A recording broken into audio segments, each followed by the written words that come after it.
Hello मेरे प्यारे साथियों, परवीन स्टडी क्लासेज के यूट्यूब चैनल पर आप सभी का दिल खोलकर स्वागत है। मेरे प्यारे साथियों, मैं हूं प्रवीण कुमार और आप सभी को प्यार भरा नमस्कार।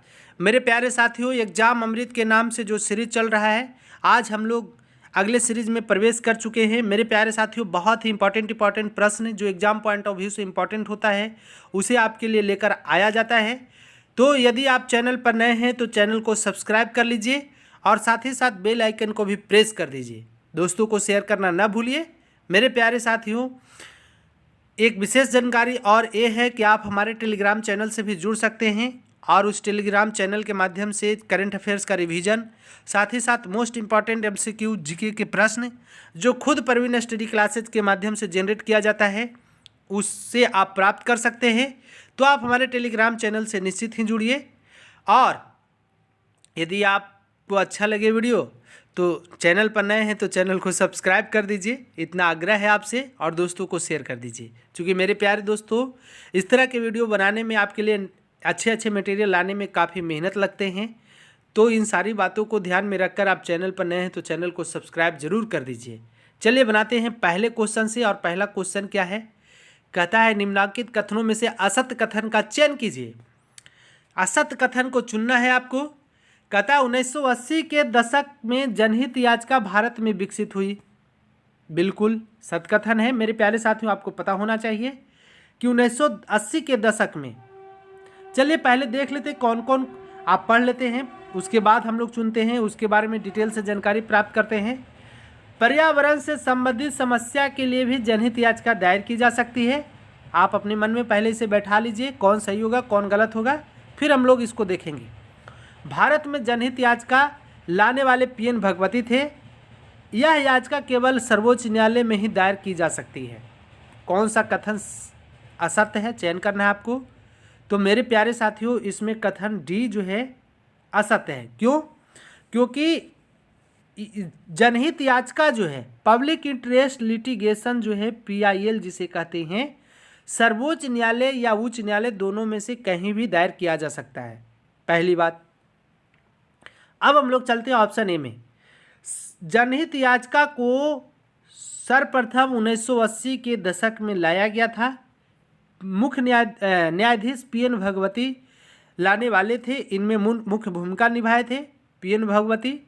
तो ये भी सत्य है, 1980 के दशक में इसे लाया गया। अमेरिका के न्यायशास्त्र से लिया गया है। संविधान के अनुच्छेद 39 में इसका वर्णन मिलता है। किसका? जनहित याचिका का। पर्यावरण के संबंध में भी जनहित याचिका दायर की जा सकती है। ये भी आपको याद रखना है। कोई भी व्यक्ति जनहित याचिका को दायर कर सकता है ना, ये भी आपको याद रखना है। पत्र के माध्यम से या मेल के माध्यम से, दोनों में से किसी माध्यम से या हार्ड कॉपी के माध्यम से भी जनहित याचिका को दायर किया जा सकता है। और भी जानिए कि जनहित याचिका को सुप्रीम कोर्ट या हाई कोर्ट दोनों में से कहीं भी दायर किया जा सकता है। इतनी बात याद रखिए। तो हाई कोर्ट या सुप्रीम कोर्ट कहीं भी दायर किया जाएगा। 1980 के दशक में इसे विकसित किया गया। अमेरिका के न्यायशास्त्र से लिया गया है। संविधान के अनुच्छेद 39 के में इसका वर्णन मिलता है। पर्यावरण से संबंधित जनहित याचिका भी दायर की जा सकती है। फिर जनहित याचिका को लाने वाले न्यायाधीश PN भगवती थे। इतनी सारी बातें। तो चलिए, तो मुझे पूर्ण उम्मीद है कि इतनी सारी बातें आपको समझ में आई होगी। चलिए, यदि आपको अच्छा लग रहा हो, चैनल पर नए हो तो सब्सक्राइब कर दीजिए। अगले क्वेश्चन की बात करते हैं। निम्नलिखित कथनों पर विचार कीजिए। स्कूलों में बच्चों को दिए जाने वाले मिड डे मील भोजन की शुरुआत जनहित याचिका के फलस्वरूप हुई थी। आपको इसमें से क्या चुनना है? सत्य कथन को चुनना है। फिर कहता है दूसरा कथन, अनुच्छेद 21 के तहत प्राप्त जीवन के अधिकारों में भोजन का अधिकार भी शामिल है। तीसरा कथन कहता है पत्र के माध्यम से जनहित याचिका दायर नहीं की जा सकती। अभी हमने बताया मेरे प्यारे साथियों कि इसमें कौन सा ऑप्शन गलत है, तो सत्य है। तो मेरे प्यारे साथियों, कथन 1 सत्य है, कथन 2 सत्य है, कथन 3 असत्य है। कैसे?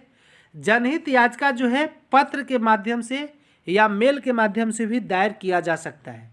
ये कहता है कि नहीं दायर किया जा सकता, नहीं, दायर किया जा सकता है। तो 1 और 2 दोनों सत है, तो इसका सही जवाब होगा ऑप्शन बी। असत कौन है? तो कथन 3 असत है। अब चलिए, MDM mid day meal MDM की शुरुआत कब की गई? तो सन 1995 में, और इसे भोजन प्राप्त जीवन जीने का अधिकार में भोजन का अधिकार भी शामिल किया गया, और स्कूलों में बच्चों को 1995 से मुफ्त भोजन, दोपहर का भोजन उपलब्ध कराया जाने लगा। तो जनहित याचिका के फलस्वरूप एमडीएम को शुरू किया गया था, बिल्कुल सही। फिर जानिए, अनुच्छेद 21 के तहत प्राप्त जीवन के अधिकार में भोजन का अधिकार भी शामिल है, ये आपको याद रखना है। फिर आप जानते हैं 86वां संविधान संशोधन कब हुआ था?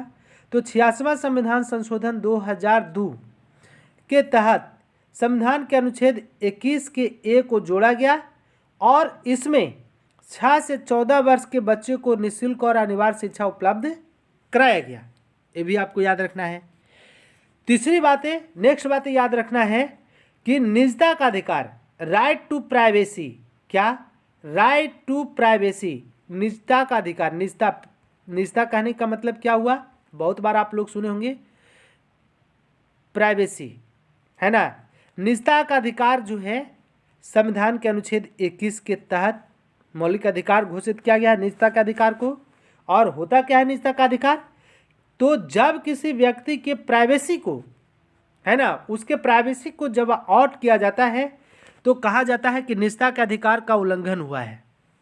मतलब जब किसी भी व्यक्ति के जीवन में प्राइवेसी जो है, अपना एक प्राइवेसी जो है उसका मौलिक अधिकार है, उसके प्राइवेसी को आउट नहीं किया जा सकता है।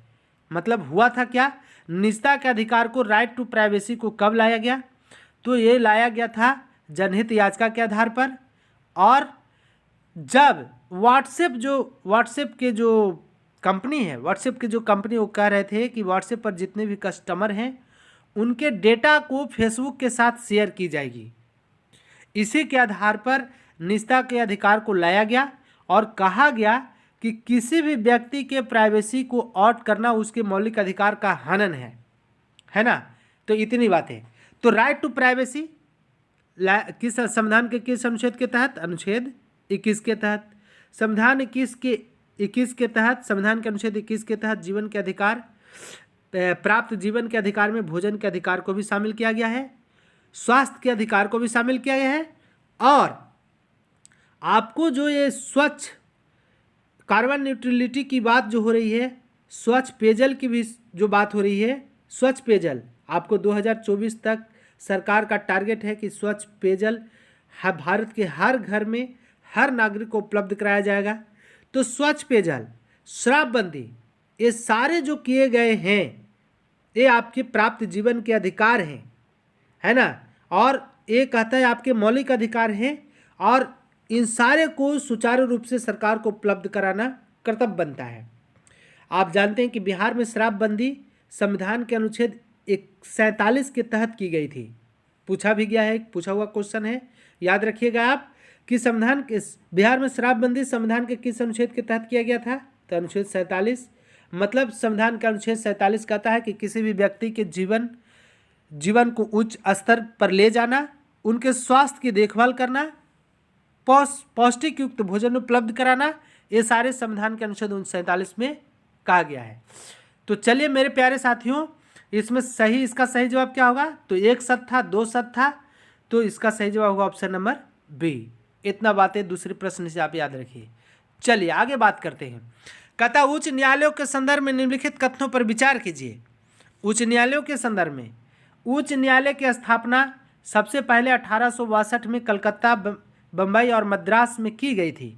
बिल्कुल, 1862 में भारत सरकार अधिनियम 1935 के तहत भारत में उच्च न्यायालय या उच्चतम न्यायालय की स्थापना की गई थी। उच्चतम न्यायालय की स्थापना, और उच्च न्यायालय की स्थापना सबसे पहले 1862 में प्रत्येक राज्यों के लिए किया गया था। कलकत्ता में, बम्बई में और मद्रास में, जिसे अब चेन्नई के नाम से, तमिलनाडु के नाम से जाना जाता है। तो बिल्कुल सही बात है। चलिए इसमें असत्य कथन को चुनना है। दूसरा है कि दिल्ली उच्च न्यायालय का गठन 1964 में हुआ था। तीसरा कथन है कि उच्च न्यायालय के न्यायिक क्षेत्र में एक व एक से अधिक राज्य सम्मिलित हो सकते हैं। चौथा है पूर्वोत्तर राज्यों असम, नागालैंड, मिजोरम, अरुणाचल प्रदेश और मणिपुर का एक ही उच्च न्यायालय है। तो आप सोचिए इनमें से कौन सा ऑप्शन गलत है। तो मेरे प्यारे साथियों, कथन 2, कथन 4 ये दोनों असत्य है। कथन 1 और कथन 3 क्या है? सत्य है। मतलब 2 और 4 की बात करें तो दोनों असत्य है। कैसे, इसकी चर्चा हम लोग डिटेल से करेंगे। धैर्यपूर्वक आप बने रहिए। तो इसका सही जवाब क्या होगा? Option number B. अब चलिए हम लोग डिस्कशन करते हैं इसके बारे में। तो 1862 में कलकत्ता उच्च न्यायालय की स्थापना की गई। कलकत्ता उच्च न्यायालय के अंतर्गत और किस यूटी का जो है उच्च न्यायालय आता है? तो अंडमान निकोबार का भी उच्च न्यायालय जो है कलकत्ता उच्च न्यायालय के अंतर्गत आता है। बम्बई उच्च न्यायालय के अंतर्गत। इन तीनों की स्थापना 1862 में हुई थी, ये आपको याद रखना है। बम्बई उच्च न्यायालय के अंतर्गत गोवा, किसका? गोवा, मुंबई, दादर नगर हवेली और दमन दीप।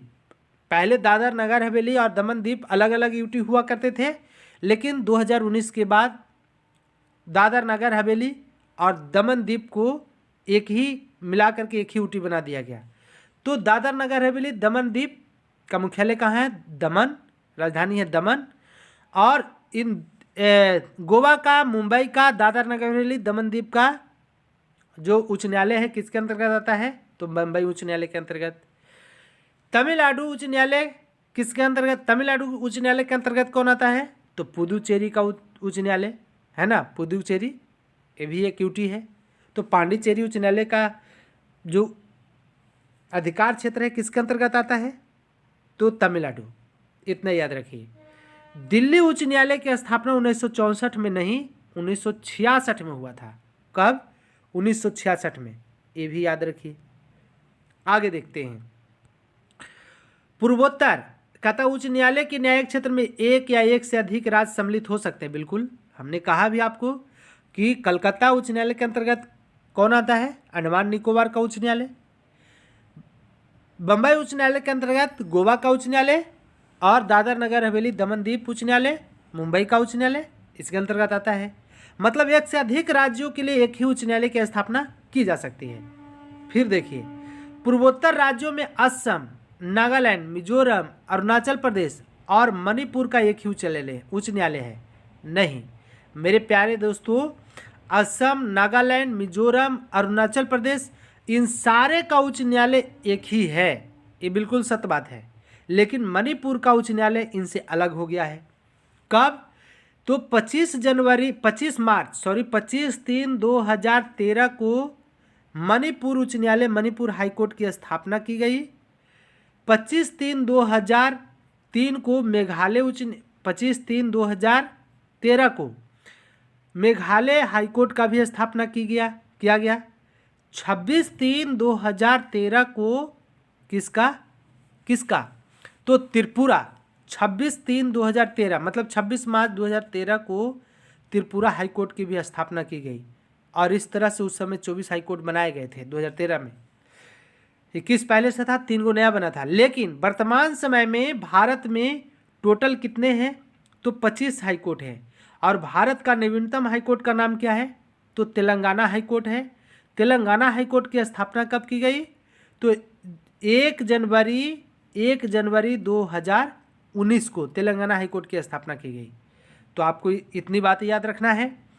नागालैंड, असम, मिजोरम, अरुणाचल प्रदेश का एक ही उच्च न्यायालय है और इसका मुख्यालय कहाँ है? तो गुवाहाटी के अंतर्गत आता है। लेकिन इसका खंडपीठ जो है 3 जगह बनाया गया है, कोहिमा, आइजोल और ईटानगर। इतनी बातें याद रखिए। मणिपुर उच्च न्यायालय की स्थापना कब की गई? मणिपुर उच्च न्यायालय की स्थापना 25 मार्च 2013 को। तो चलिए मेरे प्यारे साथियों, इससे भी आप समझ गए होंगे। आगे बात करते हैं अगले प्रश्न की। कथा मौलिक अधिकारों से संबंधित निम्नलिखित कथनों पर विचार कीजिए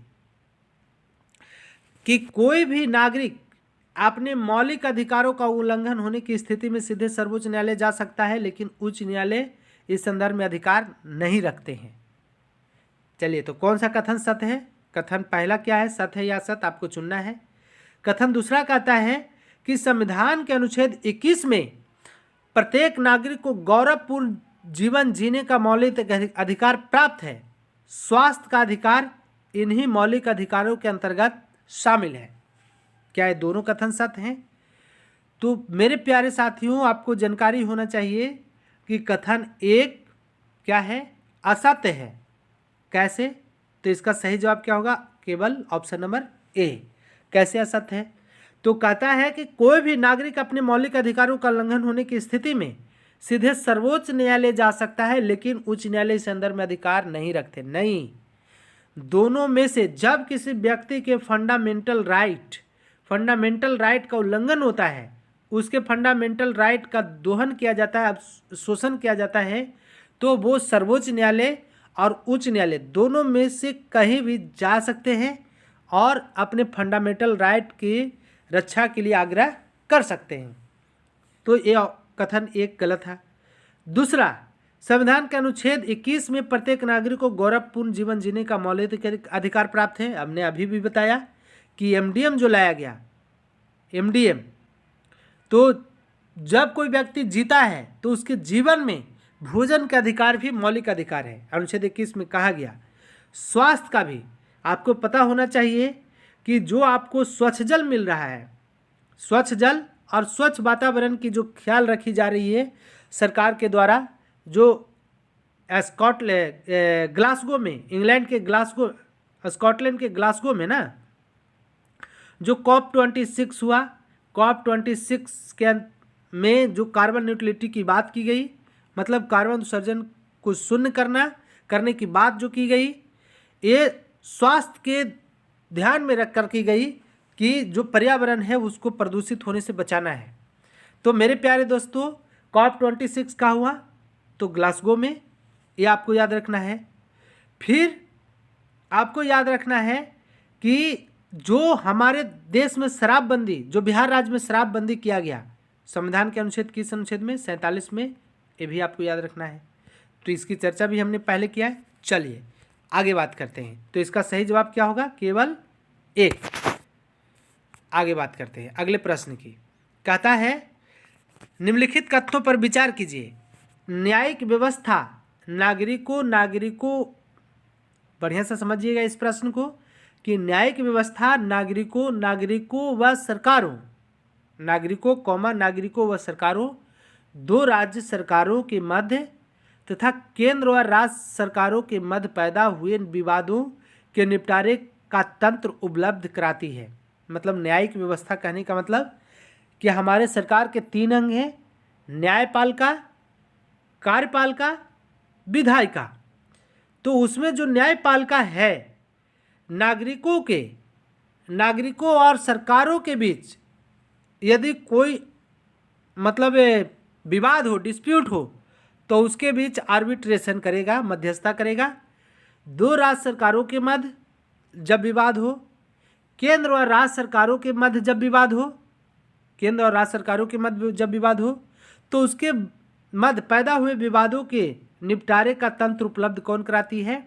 तो ये कराती है हमारे न्यायपालिका, न्यायिक व्यवस्था, मतलब सुप्रीम कोर्ट। जैसे अभी जान रहे हैं कि मतलब जो कार्बन न्यूट्रलिटी के तरफ जो हमारा गवर्नमेंट बढ़ी है, उसमें तेलंगाना जो है और केंद्र सरकार के बीच डिस्प्यूट चल रहा था।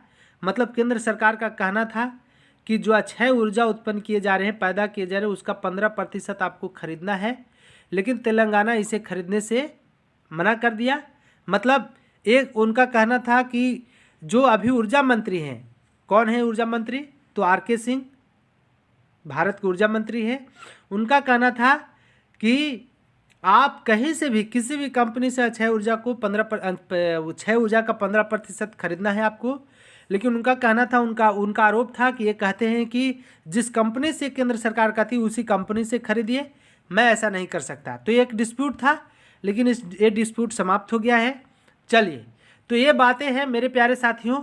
तो उसके बीच मध्यस्थता कौन करती है? न्यायपालिका।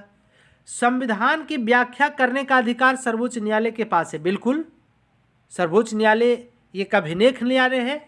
और अभिलेख न्यायालय कहने का मतलब क्या हुआ कि इसके द्वारा दिया गया निर्णय, इसके द्वारा दिए गए निर्णय की चुनौती कहीं भी नहीं दी जा सकती है। तो सर्वोच्च न्यायालय जो है, संविधान की व्याख्या करने का अधिकार सर्वोच्च न्यायालय के पास है। क्या सही है क्या गलत है, ये सर्वोच्च न्यायालय को इसीलिए अभिलेख न्यायालय कहा गया है। और अब सर्वोच्च न्यायालय को अभिलेख न्यायालय संविधान के किस अनुच्छेद में कहा गया है, तो अनुच्छेद 129 में।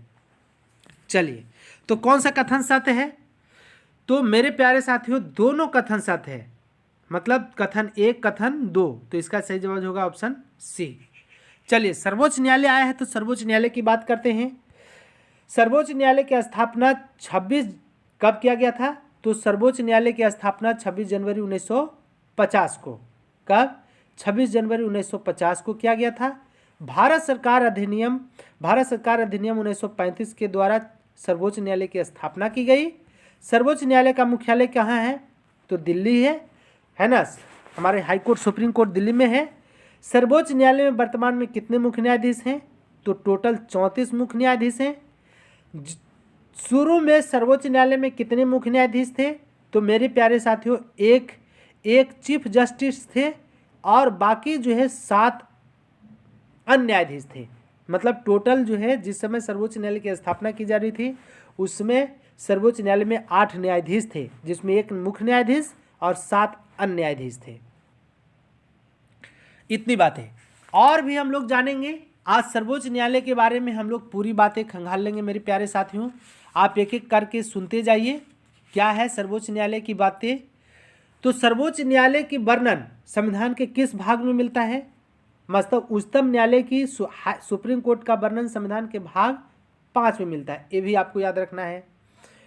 संविधान के अनुच्छेद 124 से लेकर के 147 तक सर्वोच्च न्यायालय का वर्णन मिलता है।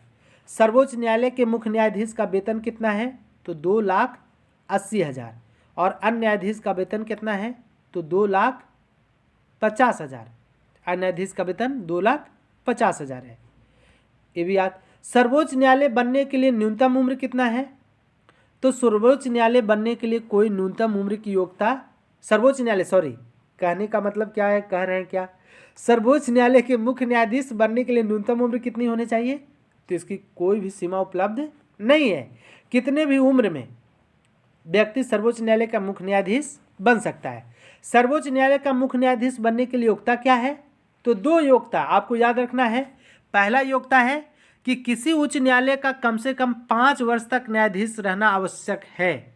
किसी भी उच्च न्यायालय, भारत के 28 राज्यों में से किसी भी राज्य के उच्च न्यायालय का कम से कम 5 वर्ष तक न्यायाधीश रहना आवश्यक है। दूसरा, पहला योग्यता हुआ। दूसरी योग्यता, जब कोई व्यक्ति किसी भी उच्च न्यायालय में कम से कम 10 वर्ष तक अधिवक्ता रह चुका हो तब वो सर्वोच्च न्यायालय का मुख्य न्यायाधीश बन सकता है। तो पहला, कम से कम 5 वर्ष तक यदि किसी उच्च न्यायालय का न्यायाधीश रहा हो तब, किसी भी उच्च न्यायालय में कम से कम 10 वर्ष तक वकालत का काम किए हैं तब, या तीसरा, राष्ट्रपति के नज़र में कानून का प्रांगत हो, मतलब ख्याति प्राप्त हो, राष्ट्रपति की राय में परंपरागत विधिवेता हो, तब वो बन सकता है। मेरे प्यारे साथियों, सर्वोच्च न्यायालय के मुख्य न्यायाधीश पद ग्रहण करते समय अपना शपथ किसके सामने लेते हैं, तो राष्ट्रपति के समक्ष लेते हैं। उच्चतम न्यायालय के न्यायाधीश 65 वर्ष तक, उच्चतम न्यायालय मतलब सुप्रीम कोर्ट के न्यायाधीश 65 वर्ष तक अपने पद पर बना रह सकता है। उसकी नियुक्ति के लिए कोई न्यूनतम आयु तय नहीं की गई है। न्यायाधीश कभी भी राष्ट्रपति को संबोधित अपने हस्ताक्षर सहित लेख द्वारा अपना पद त्याग कर सकते हैं। इतनी सारी बातें आपको याद रखना है। मेरे प्यारे साथियों, ये तो थे आज के मोस्ट इम्पॉर्टेंट क्वेश्चन जो आपके एग्जाम पॉइंट ऑफ व्यू से बहुत ही इंपॉर्टेंट थे। मेरे प्यारे साथियों, यदि आपको समझ में आया है तो आप चैनल पर नए हैं तो चैनल को सब्सक्राइब कर दीजिए, साथ ही साथ बेल आइकन को भी प्रेस कर दीजिए और दोस्तों को शेयर करना न भूलिए। आप हमारे टेलीग्राम चैनल से भी जुड़ सकते हैं। चलिए, आज के लिए इतना ही। तब तक के लिए आप सभी को एक बार फिर से प्यार भरा नमस्कार, धन्यवाद।